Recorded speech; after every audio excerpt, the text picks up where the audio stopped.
Nosotros elegimos abordar el texto de la composición, cuyo narrador es un niño llamado Pedro.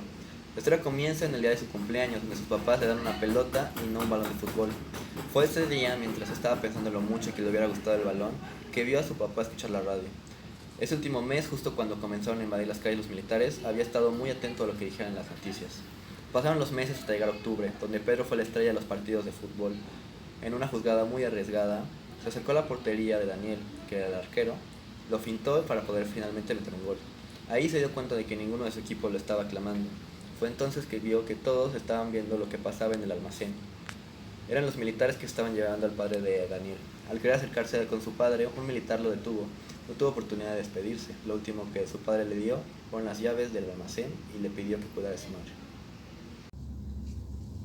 Pedro, curioso, le pregunta a Daniel por qué se lo habían llevado.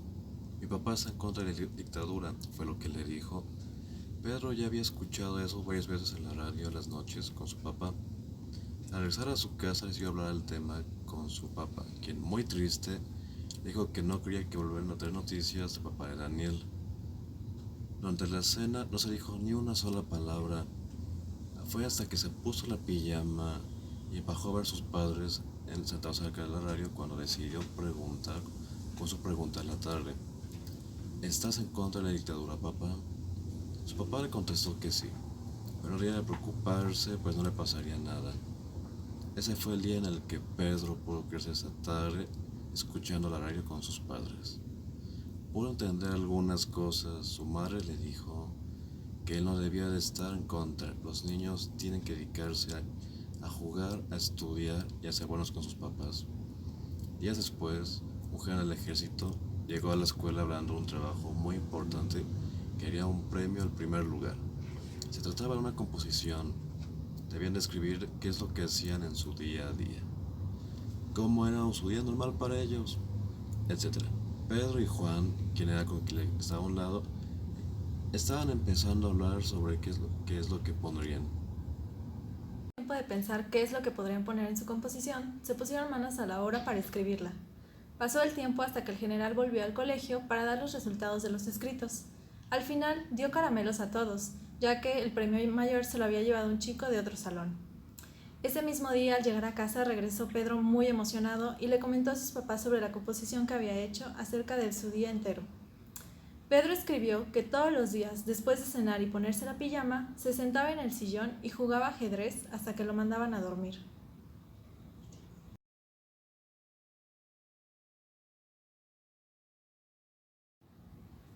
Nacido en Antofagasta, Antonio Escarmeta puede ser enmarcado en la llamada generación de 1960, ya que vivió intensamente la agitación social, política y cultural de esta época, sumándose durante el gobierno de la Unidad Popular al Movimiento de Acción Popular Unitario y a diversas iniciativas culturales y sociales, desde la reforma universitaria hasta la revista La Quinta Rueda. Comenzó a trabajar como docente en su alma mater hasta que el golpe militar de Pinochet lo obligó a buscar seguridad del exilio, primero en Argentina y después en Alemania.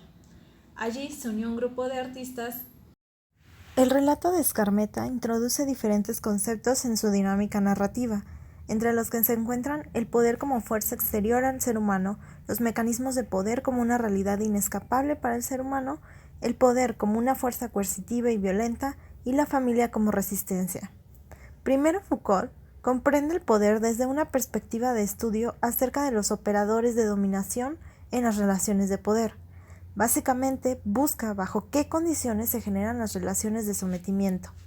De igual forma, reconoce a la historia como un instrumento de poder, ya que representa el discurso del poder, el discurso de las obligaciones a través de las cuales el poder somete, el discurso por medio del cual el poder fascina, aterroriza, inmoviliza.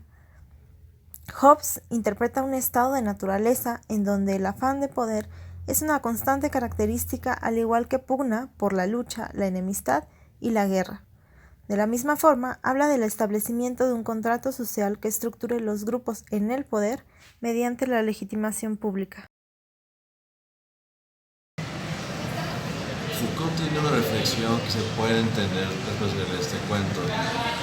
A los movimientos populares se les ha presentado como producidos por el hambre, la pobreza o el desempleo, nunca como una lucha por el poder, como si las masas pudieran soñar con comer bien.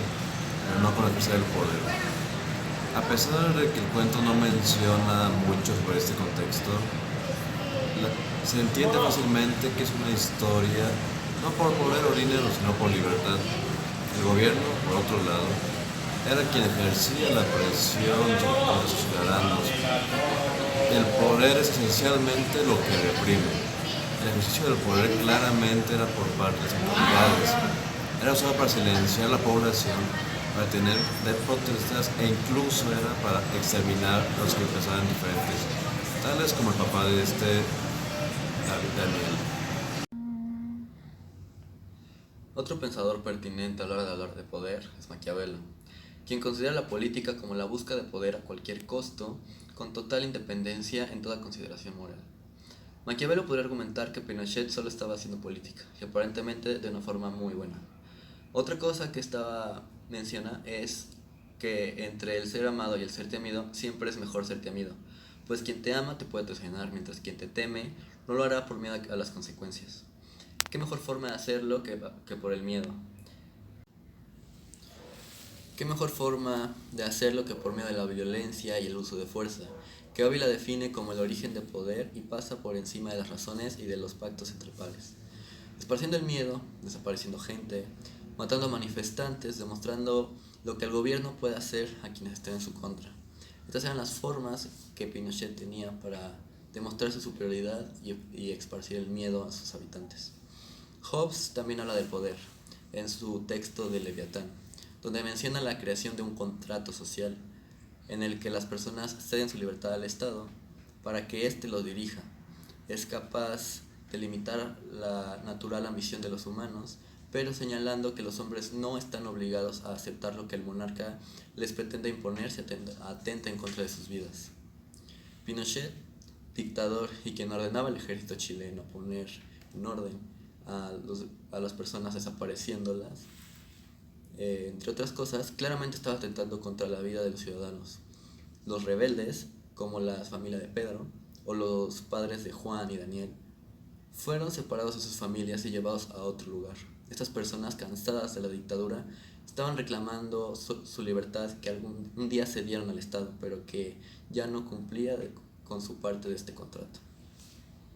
En conclusión, la composición nos ofrece un relato con clara presencia del ejercicio de poder a través de medios coercitivos que genera una relación de poder.